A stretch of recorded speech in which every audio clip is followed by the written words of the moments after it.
નમઃ શિવાય। અધ્યાય 6 નંદિકેશ્વર અવતાર। સનતકુમાર બોલ્યા, હે નંદીશ્વર, હવે હું તે સાંભળવાની ઈચ્છા રાખું છું કે શિવજીના અંશમાંથી આપ કેવી રીતે ઉત્પન્ન થયા, તેમજ પરમ ગૃહ્ય શિવ તત્વને આપ કેવી રીતે જાણી શક્યા। હે પ્રભુ, આ સર્વ આપ મને કૃપા કરીને કહો। નંદીશ્વર બોલ્યા, હે સર્વજ્ઞ સનતકુમાર, આપ સાવધાન થઈને એ સાંભળો। એક સમયે જ્યારે પુત્રની કામનાથી શિલાદ ઋષિ શિવજીનું તપ અને ધ્યાન કરતા શિવલોકને પ્રાપ્ત થયો, ત્યારે દેવતાઓના સ્વામી ઇન્દ્ર તેમના તપથી પ્રસન્ન થયા। વરદાન આપવાને માટે તેમની પાસે ગયા અને કહ્યું, વરદાન માગો। એટલે ઇન્દ્રને પ્રણામ કરી અનેક સ્તુતિઓથી એમનો આદર કરતા મુનિ શાર્દુલ શિલાદ હાથ જોડીને બોલ્યા કે જો આપ મારા ઉપર પ્રસન્ન છો તો મને અયોનિજ તેમજ મૃત્યુહીન પુત્ર આપો। ઇન્દ્ર બોલ્યા, મૃત્યુહીન તો કોઈ હોતું નથી। હરિ, બ્રહ્મા વગેરે પણ તો મૃત્યુવાળા જ છે, પછી તો અન્ય દેવતાઓનું કહેવું જ શું। હા, જો દેવેશ્વર રુદ્ર પ્રસન્ન થાય તો તે અયોનિજ મૃત્યુ રહિત પુત્ર આપી શકે। હું, બ્રહ્મા કે વિષ્ણુ તો એમ કરી શકીએ તેમ નથી। ઇન્દ્રને બ્રાહ્મણને આ પ્રમાણે કહીને દેવતાઓ સહિત પોતાના લોક તરફ ચાલ્યા ગયા। પછીથી શિલાદે મહાદેવજીની આરાધના કરી। 1000 વર્ષ સુધી ઘોર તપસ્યા કરી એના શરીર ઉપર મકોડાએ માટી ચડાવી દીધી હતી। માંસ, રુધિર અને ત્વચાથી હીન તેના શરીરમાં અસ્થિ જ બાકી રહ્યા। ત્યારે શિવે પોતાનું રૂપ બતાવ્યું। દેવતાઓના અધિપતિએ એને વરદાન આપવા કહ્યું, પરંતુ સમાધિમાં લીન શિલાદને એમની વાણી ન સંભળાઈ। જ્યારે શિવે પોતાના હાથો વડે એનો સ્પર્શ કર્યો ત્યારે તેની સમાધિ તૂટી। એણે આંખો ખોલીને જોયું તો ઉમા સહિત શિવ સમક્ષ તે ઊભો હતો। તે એમના ચરણોમાં પડ્યો, સ્તુતિ કરવા લાગ્યો। ભગવાન શિવજીએ શિલાદને કહ્યું, હું વરદાન આપવા આવ્યો છું। હું તને સર્વજ્ઞ અને સર્વ શાસ્ત્રોમાં પારંગત પુત્ર આપું છું। શિલાદે ગદગદ કંઠે સજલ નેત્રો વડે હાથ જોડીને કહ્યું કે હે મહાદેવજી, જો આપ મારા ઉપર પ્રસન્ન છો અને વરદાન દેવા ચાહો છો તો આપની સામે જ મૃત્યુ રહિત અયોનિજ પુત્ર મને આપો। ત્રયંબક શંકરે કહ્યું, તથાસ્તુ। આમ કહીને શિવજી તો અંતર્ધ્યાન થઈ ગયા। શિલાદે પોતાના સ્થાનમાં આવીને એક વૃત્તાંત ઋષિઓને કહી સંભળાવ્યો। પછી યજ્ઞને માટે તે આંગણું ખોદવા લાગ્યા। તે સમયે જ તેની આજ્ઞાથી હું તેમના પુત્ર રૂપે જન્મ્યો। મલયાગ્નિ સમાન દેદીપ્યમાન તેજ મેં ધારણ કર્યું। દેવતાઓએ ફૂલ વરસાવ્યા, ઋષિઓ અને ગંધર્વો વગેરેએ ગુણગાન ગાયા। સંપૂર્ણ બ્રહ્માદિ દેવતા પોતાની સ્ત્રી સહિત વિષ્ણુ, શિવ, અંબિકા વગેરે એ સ્થાન ઉપર આવ્યા। બહુ જ મોટો ઉત્સવ થયો। અપ્સરાઓ નાચવા લાગી। બધા જ લોકો પ્રસન્ન થઈને મારી લિંગ મૂર્તિની સ્થાપના કરીને પૂજા કરવા લાગ્યા। શિલાદે પણ સર્વની પ્રશંસા કરી। પછી શિવજી પાર્વતી પણ આવ્યા। શિલાદે મને 3 નેત્રોવાળો તેમજ ચતુર્ભુજ અને જટામુકુટધારી બાળક જોઈને ઘણી જ પ્રસન્નતા વ્યક્ત કરી। બધાએ પ્રણામ કર્યા। ત્યારે શિલાદે કહ્યું, હે સુરેશ્વર, તમે મને આનંદ આપ્યો છે। આ કારણથી તમારું નામ નંદી થયું છે। આ રીતે મારા સહિત શિવજીને પ્રણામ કરી માતા પિતા પર્ણકુટીરમાં ગયા। તેઓ અત્યંત પ્રસન્ન થયા। ત્યારબાદ હું જ્યારે શિલાદ મુનિની કુટીરમાં ગયો તો મેં ત્યાં પોતાનું સર્વ સ્વરૂપ ત્યાગીને સર્વ સાધારણ રૂપ ધારણ કર્યું। ત્યારે મને સાધારણ મનુષ્યના રૂપમાં જોઈને મારા પિતા રડવા લાગ્યા અને ઘણા જ દુઃખી થયા। પુત્ર પ્રેમ તો હતો જ। સાલંકાયનના પુત્ર મારા પિતાએ મારા સર્વ જાત કર્માદિક સંસ્કાર કર્યા। સમસ્ત વેદોનું અધ્યયન કરાવ્યું। જ્યારે હું 7 વર્ષનો થયો તો મિત્ર વરુણ મને જોવા આવ્યા। જ્યારે મારા પિતાએ એમનો સત્કાર કર્યો અને એમને બેસાડ્યા તો મહાત્મા મને વારંવાર જોવા લાગ્યા અને પિતાને કહેવા લાગ્યા, હે તાત, આ નંદી નામનો તમારો બાળક તો ઘણો જ નાનો છે। આટલા ટૂંક સમયમાં તમે શાસ્ત્રોને જાણનારો કેવી રીતે થયો? આના જેવો તો મેં કોઈ બાળકને જોયો જ નથી। પરંતુ અત્યારે તો તેનું 1 જ વર્ષનું આયુ છે। ત્યારે તે બ્રાહ્મણના આમ કહેવાથી પુત્ર વત્સલ મારા પિતા શિલાદ દુઃખથી ઊંચા સ્વરે રડવા લાગ્યા। ત્યારે મૃતકના સમાન પિતાને જોઈને તે પ્રસન્ન ચિત્તવાળો બાળક શિવના ચરણ કમળનું ધ્યાન કરતો પોતાના પિતાને કહેવા લાગ્યો, હે તાત, આપ આટલા દુઃખી શા માટે છો? આપને કયું દુઃખ છે? મને કહો. પિતાએ કહ્યું, હું તમારા અપમૃત્યુથી દુઃખી છું. હા, મારા આ દુઃખને કોણ દૂર કરશે? હું કોના ચરણે જાઉં? પુત્ર બોલ્યો, મને દેવ, દાનવ, યજ્ઞરાજ, કાલ તથા મનુષ્ય કોઈ પણ મારી શકતો નથી. હે પિતાજી, હું આપના સોગંદ ખાઈને કહું છું કે આ મારું કહેવું સત્ય છે. પિતાને કહ્યું, હે પુત્ર, તમારો કોણ પ્રભુ છે જેની તપસ્યાથી તમે મારા આ કઠિન દુઃખનો દૂર કરી શકશો? પુત્રે કહ્યું, હે પિતાજી, હું તપથી અથવા વિદ્યાથી જ મૃત્યુને દૂર ભગાડી દઈશ. કેવળ શિવજીના ભજનથી જ મૃત્યુને હું જીતીશ. આ પ્રમાણે કહી પોતાના પિતાને પ્રણામ કરી પ્રદક્ષિણા કરી હું અને નંદી એક મોટા વન તરફ ચાલ્યા ગયા. અધ્યાય 7 નંદીશ્વર અવતાર વર્ણન. નંદીશ્વર બોલ્યા કે ત્યાં જઈને હું ધીરજતાપૂર્વક એકાંતમાં જઈને કઠિન તપ કરવા લાગ્યો, જે મુનિઓને પણ દુર્લભ છે. ત્યારે આવા તપમાં સ્થિત થતાં જ પાર્વતી સહિત શિવ ત્યાં પ્રગટ થયા અને મને કહેવા લાગ્યા, હે શિલાદના પુત્ર, હું તમારા તપથી સંતુષ્ટ છું. તમે જ શ્રેષ્ઠ તપ કર્યું છે. હું તમને વરદાન આપું છું. તમારા મનમાં જે હોય તે વરદાન માગો.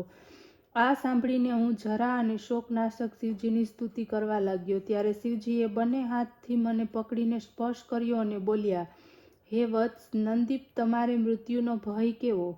એ બંને બ્રાહ્મણોને પણ મેં જ મોકલ્યા હતા, પરંતુ તમે તો મારા જ સમાન છો, તેમાં કંઈ શંકા નથી. તમે સુહજનો સહિત અજર, અમર, દુઃખરહિત, અવિનાશી, અક્ષય અને મને પ્રિય છો. તમે ઘડપણ તેમજ મૃત્યુ પ્રાપ્ત નહીં થાય. આ પ્રમાણે કહીને શિવજીએ પોતાના મસ્તક ઉપરની માળા મારા કંઠમાં આરોપી.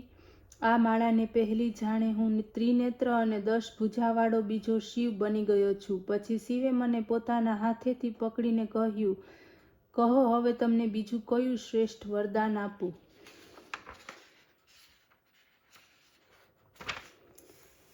આ પ્રમાણે કહીને વૃષભધ્વજે પોતાની જટાએથી હારના સમાન નિર્મળ જળને ગ્રહણ કરીને નંદી થા એમ કહીને મારા ઉપર છાટ્યું. એથી જયેશ્વર, સ્ત્રી સ્ત્રોત્રા, વૃષભધ્વની, સ્વર્ણોદકા અને જાંબુ નદી, આ 5 નદીઓ વહેતી ચાલી. આ સ્થાનનું પંચનદ નામ પડ્યું, જે આજે પણ જયેશ્વરની નજીકમાં છે. જે ત્યાં પંચનદ ઉપર જઈને સ્નાન કરી જયેશ્વર શિવની પૂજા કરે છે, તે સંદેહ વગર શિવની મુક્તિને પ્રાપ્ત કરે છે. પછી શિવજીએ પાર્વતીને કહ્યું કે હવે હું નંદીને ગણેશ્વર પદ ઉપર અભિષિક્ત કરું છું. હવે હું એને ગણેન્દ્ર કરવાની ઈચ્છા રાખું છું. તમારી શું સંમતિ છે? આ ઉપર પાર્વતીજીએ કહ્યું, હે દેવેશ પરમેશ્વર, આ નંદીને આપ મને આપી દો. હે નાથ, આ શિલાદ પુત્ર આજથી મારો પરમ પુત્ર થયો છે. પશ્ચાત પરમ સ્વતંત્ર ભક્ત વત્સલ શિવજીએ પોતાના સમસ્ત ગણોને બોલાવીને કહ્યું, આ નંદીશ્વર મારો પુત્ર છે. એને મેં સર્વ ગુણોનો અધિપતિ બનાવ્યો છે. એ મારા પ્રિય ગણોમાં મુખ્ય છે. આજ પ્રમાણે તમે મારા વચનનું પાલન કરો. આજથી તમારા સર્વનો એ સ્વામી છે. પછીથી સર્વ બાંધવો અને કુટુંબીઓ સહિત મને સાથે લઈ શિવ દેવી સહિત વૃષભ ઉપર સવાર થઈ પોતાના ઘેર આવ્યા. જે માણસ નંદીના આ આખ્યાનને શ્રદ્ધા સાથે વાંચે છે, સાંભળે છે, તે આ સંસારમાં પરમ સુખને પ્રાપ્ત કરનારો થાય છે અને પરમ સુખને ભોગવીને પરલોકમાં ઉત્તમ ગતિ પ્રાપ્ત કરે છે. આ પ્રમાણે શિવજીના 43 અવતાર થયા. અધ્યાય 8 ભૈરવ અવતાર. નંદીશ્વર બોલ્યા કે હે સર્વજ્ઞ સનતકુમાર, હવે ભૈરવની કથા સાંભળો. જે સાંભળવાથી શિવજીની દ્રઢ ભક્તિ પ્રાપ્ત થશે. ભૈરવ પરમાત્મા શિવજીનું પૂર્ણ રૂપ છે. એક વખત સુમેરુ પર્વત ઉપર બેઠેલા બ્રહ્માની પાસે જઈને દેવતાઓ નમસ્કાર કરી કહેવા લાગ્યા, હે દેવોના દેવ, હે સૃષ્ટિના રચયિતા, અવિનાશી તત્વ શું છે? એને આપ પર્યાર્થ રીતે બતાવો. ત્યારે શિવજીની માયાથી મોહિત બ્રહ્મા એ તત્વને નહીં જાણતા છતાં એના ભાવને કહેવા લાગ્યા, હે ઋષિઓ, હું એ અવિનાશી ભાવને યથાર્થ રૂપે કહું છું. આપ લોકો સાવધાન થઈને સાંભળો. મારાથી આગળ વધીને કોઈ દેવતા નથી. હું જ એકમાત્ર સંસાર ઉત્પન્ન કરનાર સ્વયંભૂ અજ એકમાત્ર ઈશ્વર અનાદિ ભોગતા બ્રહ્મા અને નિરંજન આત્મા છું. હું જ સંસારને પ્રવૃત્ત છું. મારાથી મોટો કોઈ દેવતા નથી. જે સમયે આ પ્રમાણેની વાતચીત ચાલી રહી હતી ત્યાં મુનિઓ સાથે વિષ્ણુ પણ હતા. ત્યારે જ્યાં બ્રહ્મા કહેતા બંધ થયા કે વિષ્ણુ તેના સમજાવતા કહેવા લાગ્યા કે હે બ્રહ્મા, આ તમે શું કહી રહ્યા છો? મારી આજ્ઞાથી તો તમે સૃષ્ટિના સર્જક છો. મારો અનાદર કરીને તમે કેવી રીતે જીવી શકશો? આ પ્રમાણે બ્રહ્મા અને વિષ્ણુ પરસ્પર પોતાની પ્રભુત્વની પ્રધાનતાને માટે વિવાદ કરવા લાગ્યા અને તે વિષયના પ્રમાણો વેદ અને શાસ્ત્રોમાંથી કહેવા લાગ્યા. એટલામાં ત્યારે ચારેય વેદ મૂર્તિમંત હાજર થયા. ત્યારે પરેશ પ્રભુ શિવનું સ્મરણ કરતા ઋગ્વેદ, યજુર્વેદ, સામવેદ અને અથર્વવેદ, આ 4 વેદોમાં પ્રથમ તેવા ઋગ્વેદે કહ્યું, જેના અંદર સમસ્ત પ્રાણી માત્ર રહેલા છે, જેના દ્વારા સર્વ કોઈ પ્રવૃત્ત છે, જેને પરમ તત્વ કહેવામાં આવે છે, તે એક રુદ્ર જ છે. પછી યજુર્વેદે કહ્યું, જેના દ્વારા અમે પ્રમાણિક થઈએ છીએ તથા જે ઈશ્વરનું સંપૂર્ણ યજ્ઞો તથા યોગથી ભજન કરવામાં આવે છે, તે સર્વનો એક દ્રષ્ટ શિવ છે. સામવેદ બોલ્યા, જે સમસ્ત સંસારી માણસોને ભમાવે છે તથા જેને યોગીઓ શોધે છે અને જેની કાંતિથી સર્વ સંસાર પ્રકાશિત થાય છે, તે એક ત્રયંબક શિવજી છે. અથર્વવેદ બોલ્યા, ભક્તિ દ્વારા જેનો સાક્ષાત્કાર કરી શકાય છે, તે એક કેવલ્ય શિવજી છે, જેમાં કોઈ દુઃખ નથી. ત્યારે વેદોના આ કથનને સાંભળીને બ્રહ્મા વિષ્ણુએ કહ્યું, હે વેદો, તમારું આ અજ્ઞાન છે. ભલા નિત્ય શિવની સાથે રમણ કરનાર, દિગંબર રહેનાર, પીતવર્ણ ધૂલિધૂસરિત શિવને પરમ તત્વ કેવી રીતે કહી શકાય? જટાધારી નિઃસંગ શિવજી પરબ્રહ્મ કેવી રીતે હોઈ શકે?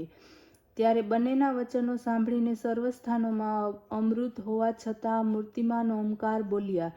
ભગવાન શિવ શક્તિધારી છે. તે પોતાની શક્તિ સિવાય સ્મરણ કરતા નથી. તે લીલાધારી છે, પરંતુ તે પરમેશ્વર છે. ત્યારે ઓમકારના આ પ્રમાણે કહેવા છતાં પણ શિવ માયાથી મોહિત બ્રહ્મા વિષ્ણુની બુદ્ધિ બદલાઈ નહીં.